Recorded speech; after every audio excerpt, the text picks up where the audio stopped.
What's up guys, JZ Aquatics here, and it's another late night in the fish room, getting stuff done, hammering down, awesome things. I was actually watching Aquarium Co-op, I was watching Dean and Randy, and of course Jimmy was filming, and I was thinking, Dean made a fry system. You know what that means? I'm gonna make a fry system. So I had a few spare parts laying around. So I was like, maybe I could hobble together this fry system, make something, you know. Socks is right here with me too. Come say hey, Socks. There he is. Mwah. Go on, buddy. So I figured I'll try to make it. I'm just gonna use a 10-gallon. They use like 20 gallons and bigger, but I'm gonna try to use a 10. This is all I've got to work with right now, and I've got fry, so maybe this will work out nice. If you watched the last video, we lost the pink convict fry that I know of, so maybe they'll try again and we can have some more, but we still have the black convict fry, so we can use them. Hopefully I've also got some guppies and swordtails, which really don't need the system, but you know. So let me get straight to it. So here's the tank I'm going to be using.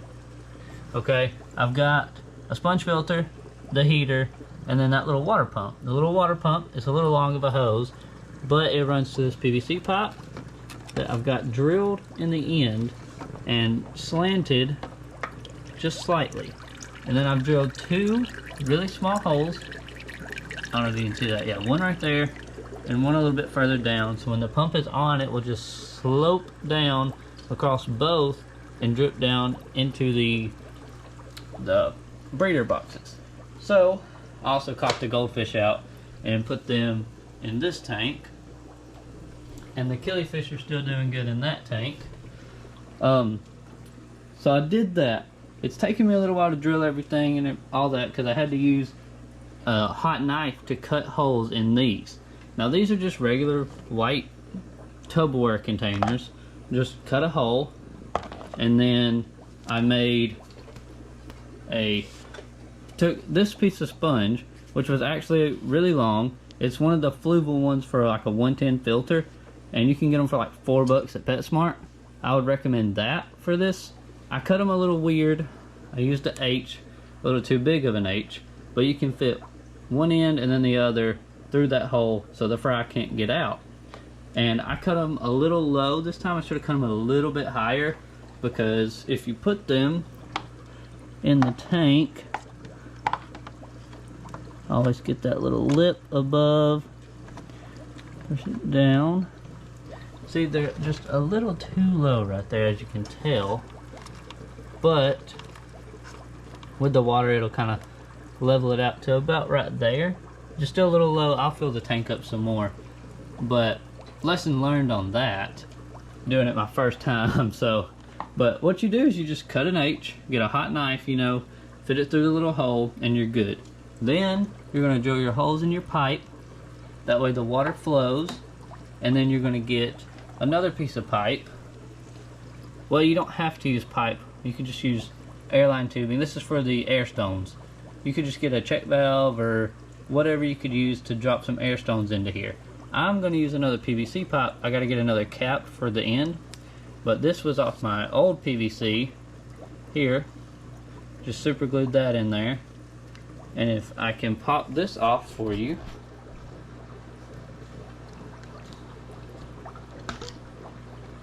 all it is this little valve, and then I run an air line through it, and that's all you need. And it just pops right back on the top there, and you pop a cap on the other end. You drill you some holes just like you did with that pipe, but this time you're going to fit some air valves in it instead of just regular holes. You could also do air valves for the pipe for the water, but I wouldn't use the plastic. I don't have any metal ones, so it's kind of like, I'm just going to run it without it and see how it does for a while. But let me get all this put together. Let me fill up the tank a little more and turn everything on.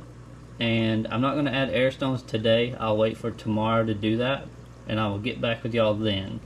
But I will show y'all everything put together, tank filled up, and water running.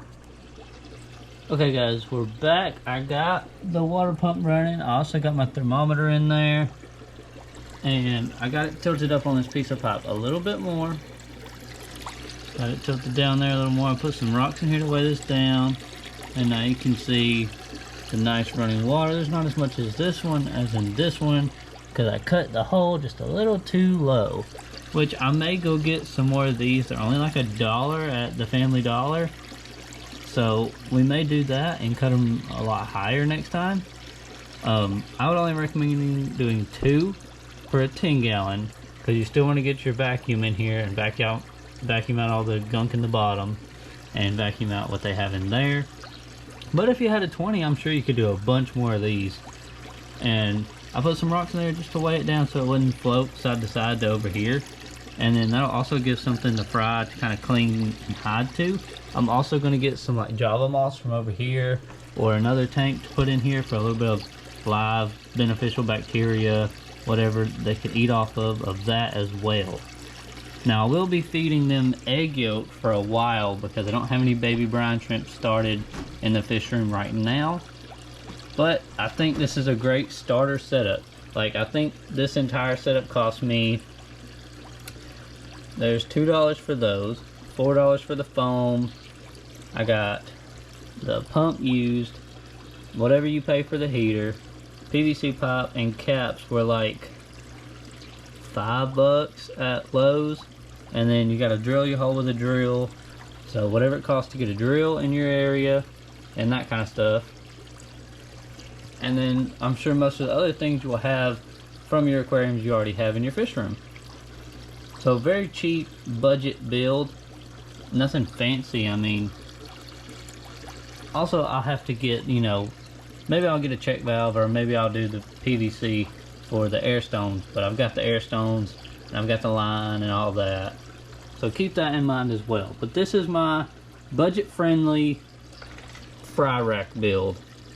And if I was you, I didn't do it this time, but I would silicone your tube to the end of your PVC cap so the water doesn't leak out. But if you're using a low pressure pump like I am, it shouldn't have that much pressure to even come out at this angle. It will only be coming out of those.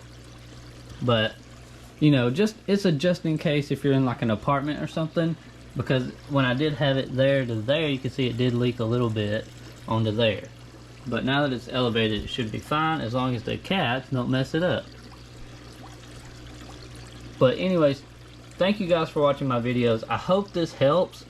And if you have surprise fry, this is an easy way to do. And I will show y'all feeding the egg yolk once I get them out of the tank. Thanks for watching, guys. Make sure to hit the notification bell when you subscribe and hit the like button. See y'all next time.